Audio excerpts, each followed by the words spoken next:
Brett Strong, Internet Skeptic, series titled 60 Seconds or Less, where I utterly destroy the world's top Christian apostles in 60 seconds or less. Up next to bat will be Sean McDowell and his father, Josh McDowell.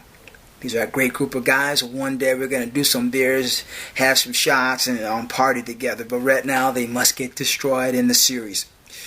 Their book they did together is titled Evidence for the Resurrection of Jesus. That's kind of an odd title because if you listen to this series, Evidence for Jesus, we know that there is no evidence for Jesus. 4 BCE to 30 AD, worldwide knows nothing of Jesus. The New Testament Jesus does not exist in that time period. He's not found, period. 4 BCE to 30 AD, worldwide, the New Testament Jesus is not found. There's no evidence for this Jesus. There's no artifacts, there's no writing, there's no inscriptions, there's no empty tomb, there's no nothing. So evidence for the resurrection of Jesus, evidence that he doesn't exist in the time period he's supposed to exist in.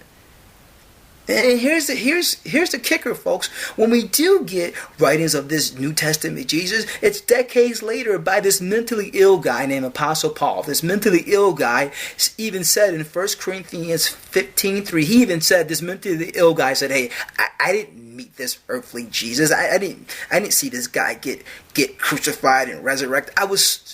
People told me this and I believed it. This mentally ill guy admitted, hey, I was bamboozled, man. People told me it, I believe it. Wow. And then decades after that, you get these anonymous documents. Matthew, Mark, Luke, John. They're unsigned, undated, origin unknown. They're totally anonymous documents. And these anonymous documents have this superhero named Jesus.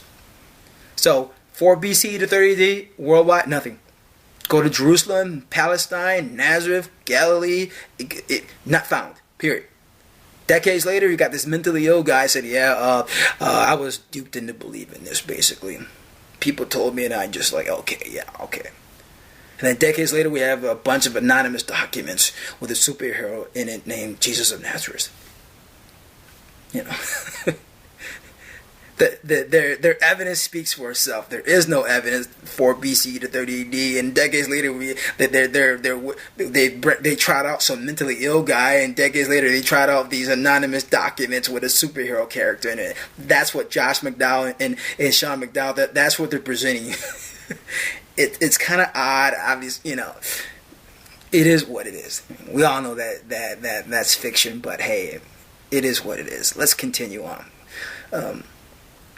Let's bring up, for sake of argument, let's look into this resurrected Jesus. Before he got resurrected, he had to die, and this is the interesting part about the death of Jesus, of the New Testament Jesus, the superhero Jesus, how he died, according to the anonymous documents of the Gospels, how he died. He was. If you look at, let's do a cross between the Gospels, Isaiah, and Mel Gibson to get a really good picture. I mean, this superhero character, a man with superhero powers, he decided not to use his superhero powers at the time of his death. So let's continue on. He was brought into judgment, and basically they tortured this poor guy. He would have been 5'1", 110 pounds. Scientists said they have studied ancient bone boxes of first century Jewish guys, and they found like between 5'1", 5'3", and 110 pounds. That's like the average. So this poor little guy, 5'1", 110 pounds, little guy, was tortured to death. I mean, wow. And this is how they tortured this 5'1" guy, 110 pounds. This is how they tortured him. They pulled his beard from his face, punched him, put a crown of thorns on his head, and then he took the cat o' nine tails, his whip that had all this crazy diabolical stuff on it, and they took this whip and whipped the crap out of him. Literally, they whipped him so hard. This 5'1" guy, 110 pounds, named Jesus. They whipped him so hard that his guts almost fell out of his gut cavity. He whipped him so hard that it's like like he went through a meat grinder, whipped him so hard you could see his bones, his flesh was just falling off, flapping off, blood everywhere. It's a bloodbath. Worse yet, folks, then he was forced to carry his cross. And then the Romans, they nailed him to that cross for hours. And he cried out to his God. And then he gave up the ghost. The Gospels say, the fictional Gospels say, this superhero character gave up the ghost. And then the Romans, to make sure he was dead, they stuck a arrow through his side, and blood and water gushed out to make sure he was dead. I mean, wow. That's a shocking scene. I mean, I saw the movie. You probably saw it too, Mel Gibson, The Passion of the Christ. I mean, women were crying, kids were crying, grown men were crying. Like, wow. I mean, the poor guy, 5'1", 110 pounds, just tortured to death. And the amazing thing is, a day and a half later, he rises from the grave. He's like, hey, fellas, what's up? He appears to his disciples. Whoa, what's up? It scared him so bad. They're like shaking, like, what the? He's like, dude, it's me. I'm not a ghost. It's me. Get some fish. He ate some fish with him to prove it was him. I mean, wow. I mean, folks, are we to believe this in the age of science, modern medicine? Are we to believe this? That this 5'1" guy, 110 pounds, was tortured to death, beat into a pulp, crown of thorns, getting shredded off. His guts almost fell from his gut cavity, forced to carry his cross, nailed to the cross, died on that cross. They stuck a spear to make sure he was dead. A day and a half later, he's like, hey, what's up, guys? It's me, yo, it's your boy. Are we to believe this?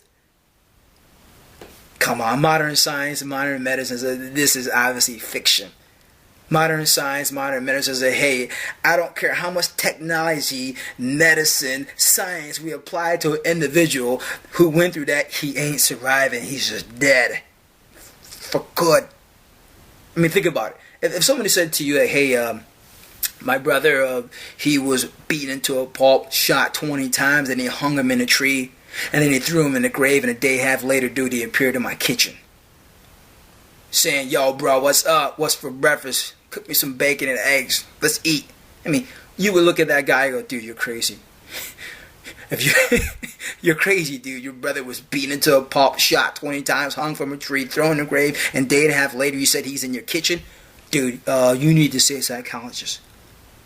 But yet, Sean McDowell and Josh McDowell, they're trying to sell us the exact same thing. Like, hey, believe it. Like, yeah, believe it. This superhero character who decided not to use his superhero powers was tortured, beat into a pulp, man. His flesh ripped off. His guts almost fell from his gut cavity. He was forced to carry his cross, nailed to the cross, died on the cross, stuck a spear through his side to make sure he was dead. And a day and a half later, he's hanging out with his fellas. Hey, what's up? Scaring him. Like, dude, I thought you were dead. No, it's me. You'll come and touch me. I'm not a ghost. It's flesh and bone. It's me. Jesus, your boy. Come on, folks. This is stuff of fiction. This is pure fiction. Science tells us like that. This is fiction. Modern medicine says this is fiction. And once again, look at Josh and Sean, and look at Sean McDowell and Josh McDowell's source material. Nothing. 4 BCA to 30, nothing. Decades later, the Apostle Paul and even this mentally ill guy. So we got 4 BCE to 30 AD, nothing. Jesus not found. New Testament Jesus not found. Not any Jewish source, Egyptian source, Greek source, Roman source, Samaritan source. It's just not found. And then decades later, we go from nothing to this mentally ill guy. Go, I was told this and I believed that I was duped, basically.